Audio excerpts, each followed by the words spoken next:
You and I live in a world that is controlled and governed by vanity, pride, and selfishness. We're confronted by this each and every day of our life. These desires, these traits, these governing principles rear their head each and every day throughout the various forms of media. We encounter them on our jobs, we encounter them in our homes, and in our various social functions. And I would dare say that there are even times in your own life where your actions, where your motives, where your deeds are even governed by vanity, pride, and selfishness. Unfortunately, we even see these traits rear their head even in our Christian organizations and in our churches. I'm sure you have witnessed, as I have, more than one ministry that has been destroyed by pride, by vanity, by selfishness. Perhaps you've even witnessed churches that have been destroyed and torn apart by those three attitudes and mindsets. Well, today we're again going to look at a parable that our Lord shared. And this parable actually dealt with vanity and pride. He spoke it to an audience that, even though they did not personally realize it, they were manifesting these traits. In the Gospel of Luke, chapter 14, he shares a very, very familiar story, a very familiar parable. But I'm going to give you the setting before we dive into the heart of the matter, if you would.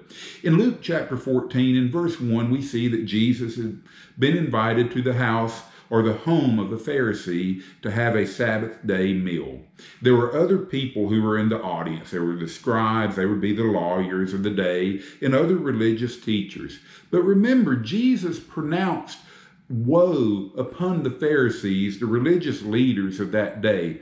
In the Gospel of Matthew, in chapter 23, in verses 5 through 7, and then also in Mark chapter 12, he again pronounced condemnation on the Pharisees for their actions.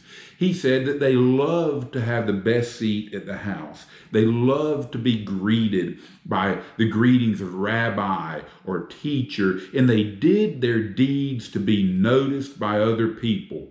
Don't you hate that? When somebody does a good deed, it has to go all over Facebook, it goes on YouTube, it gets wrote up, put on the front page of magazines, and it leads off the nightly news. That's not the way God would have it, and that's what these individuals would do.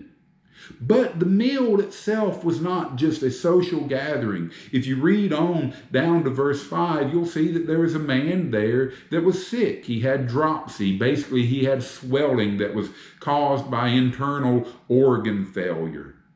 The man did not just show up. As you read, and you'll see in verse 1, they were watching him. Can we trap him? Will he heal this man on the Sabbath day, which was a no-no?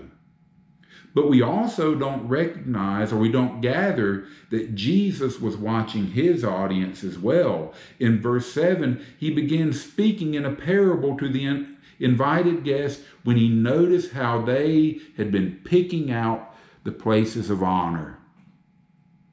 The one who was being watched was likewise watching his host and his audience.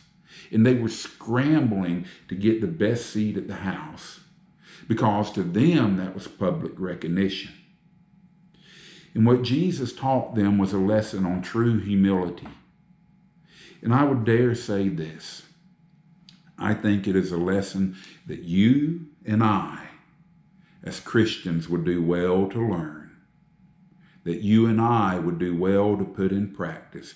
We're going to look at it from three very quick facets. The parable is basically this. When you're invited to a wedding guest, you see it in Luke chapter 14, verse 7 through 11, a crude paraphrase for the sake of time. When you're invited to a wedding feast, don't grab the place of honor.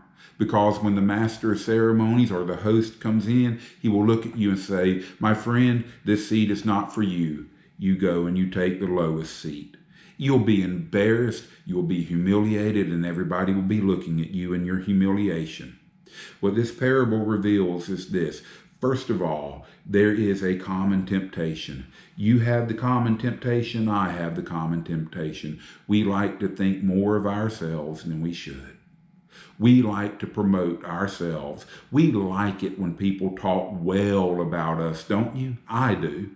We like it when people point us out and they want to honor us. They want to heap accolades upon us. But the temptation is, if they are not given, what do we want to do?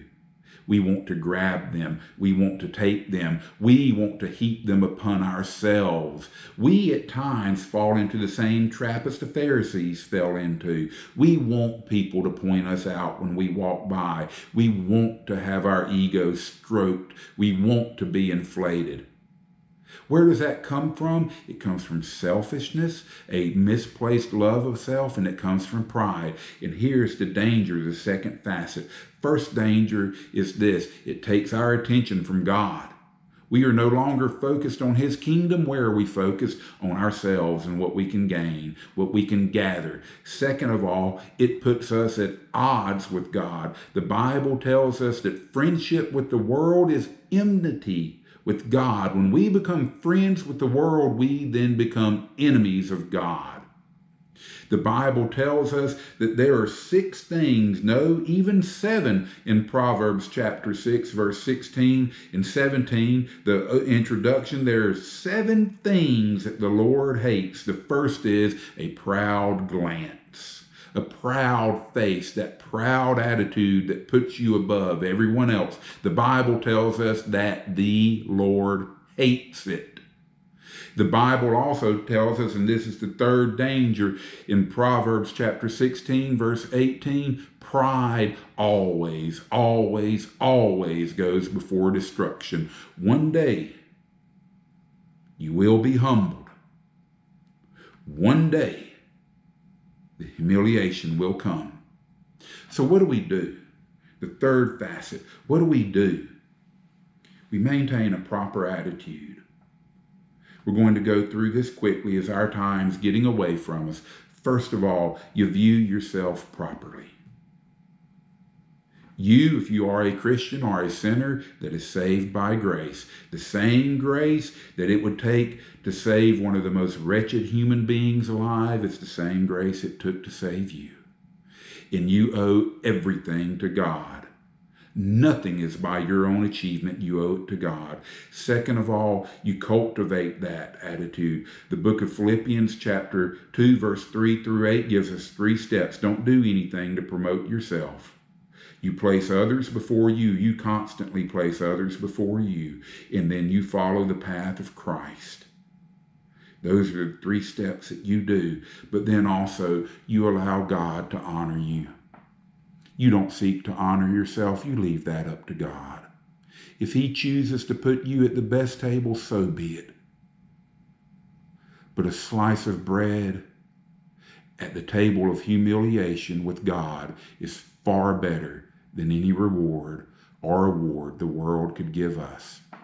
Beloved, we need to learn a true lesson in Christian humility.